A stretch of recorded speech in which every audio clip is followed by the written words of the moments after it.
A single shot, and an attack grinds to a halt.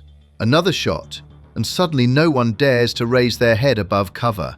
On the Eastern Front, the war was decided not only by armoured spearheads and artillery barrages, but also by men who lay motionless for hours, waiting for seconds.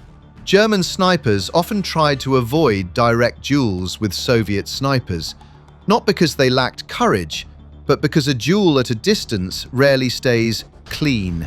Whoever fires gives himself away, and whoever gives himself away invites exactly what the Eastern Front almost always had ready: grenades, mortars, artillery. Germany's concept of blitzkrieg was not designed for prolonged positional warfare, but by 1942 at the latest, and for many units definitively over the course of 1943, one thing became clear. Once front lines freeze, snipers gain room to operate. Then it's not just firepower that counts, it's control over paths, over trenches, over every meter of no man's land. Many reports describe how well-aimed shots delayed attacks, silenced machine gun nests, or forced entire sectors into a state of nervous paralysis. One of the most common rifles used by German snipers was the Karabiner 98K, fitted with a telescopic sight, often a 4-power Zeiss Zielwehr, also known as the ZF-39. From 1943 onward, the semi-automatic Gewehr 43 was added to the arsenal. It allowed faster follow-up shots, but demanded more maintenance and could be more finicky under front-line conditions. On the Eastern Front, where dust, mud and frost put equipment to the test, the 98K remained the more reliable choice for many. Camouflage included netting, helmets wrapped in cloth, and improvised camouflage suits made from burlap sacks and vegetation, but perfect concealment was rare. Often it wasn't the material that made the difference, but patience. Move too early, and you were seen. Stay too long, and eventually you would be bracketed. Sniper warfare is more than hit rates. It's psychology. Eyewitness accounts also mention shots aimed less at immediate elimination than at psychological effect, meant to spread unease and demoralization.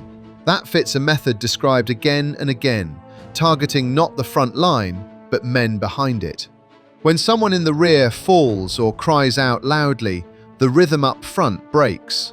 Who's still in charge? Who knows whether the path is clear? And suddenly an attack becomes hesitation. On the German side, the response involved counter-snipers and intensified reconnaissance.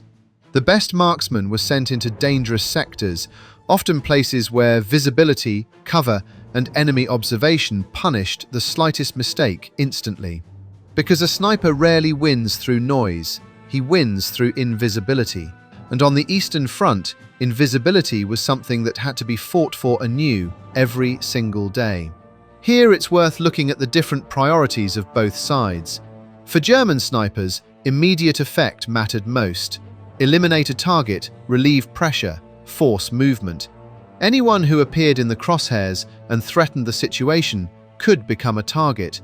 Messengers, machine gunners, observers, ammunition carriers, sometimes simply whoever pushed forward first. Soviet snipers, by contrast, are often described as more patient. They watched for long stretches, searched for patterns, and waited for the moment when an officer, a junior leader, or a particularly important specialist became visible. Some accounts even suggest that small targets were secondary if a key figure was within reach. A single hit could be enough to slow a group, shatter orders, and make a counterattack possible. If a sniper's position was revealed by his shot, artillery or mortar fire was often used to suppress or destroy the position. In such situations, German snipers frequently left their position immediately, sprinting from cover to cover, with short, evasive movements. The logic was simple. Anyone who stays put is waiting for impacts, and impacts often came sooner than you'd expect. Artillery was not always used. Sometimes a friendly sniper was sent in to find the enemy. Such duels could last hours or days. Both sides watched, both waited, both knew. The first mistake is the last. Methods included decoys, a helmet on a stick, a dummy with the outline of shoulders. Whoever shot at it gave away his position. Whoever didn't shoot stayed invisible, but also ineffective. It was a battle of nerves, and the more patient man often won. Some snipers worked in teams, a shooter, an observer, and a third man providing security. That way, the risk could be shared. But on the Eastern Front, where losses were high and replacements scarce, this often remained theory. One example comes from a report attributed to the sniper Alfred Rubel. He describes a fight in April 1943 on a river sector of the Eastern Front. During the night, Soviet assault troops crossed the river. Before dawn, they pushed into the forward positions. Silently, using knives and sharpened spades, they killed sentries and tore gaps in the security line. Then the alarm rippled through the trenches. Every man grabbed his weapon. Everything happened within minutes. When daylight came, more Soviet soldiers tried to cross in boats and on rafts. Apparently, they had no artillery support at that moment. For the defenders, that was the more favorable situation. Targets on open water, little cover, clear lines. But where the night assault groups were already fighting inside the German trenches, the situation became critical. Section after section came under pressure, and counterattacks had to be improvised.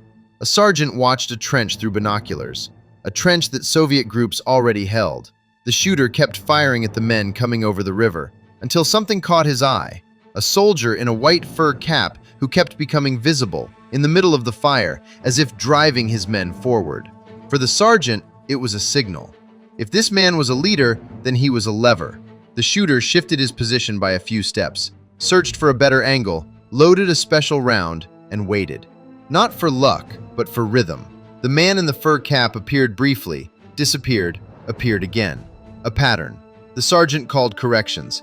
The shooter held the narrow slice of view in his scope. Then, in a window of seconds, the target stood exactly where it had to be. One shot. Hit. Rubel describes what followed as a brief break in Soviet cohesion. For a moment, the men in the captured trench seemed uncertain, less coordinated. That was enough. German machine gunners seized the opportunity, pushed forward, and retook the section in brutal close combat. The shooter turned back to the river.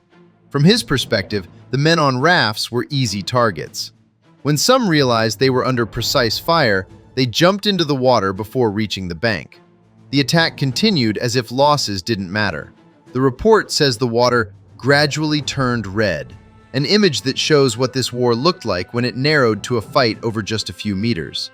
In the end, the regiment held its position, but in neighboring sectors, the defensive line broke. The next night, the retreat began, and with it, the next rule of this war. Anyone who pulls back is hunted. Pressure, pursuit, constant disruption. On the Eastern Front, that wasn't an exception. It was routine. Snipers were never just hunters. They were a tool to bind the enemy, slow him down, force mistakes. And sometimes, it wasn't the volume of shots that decided the outcome, but a single one.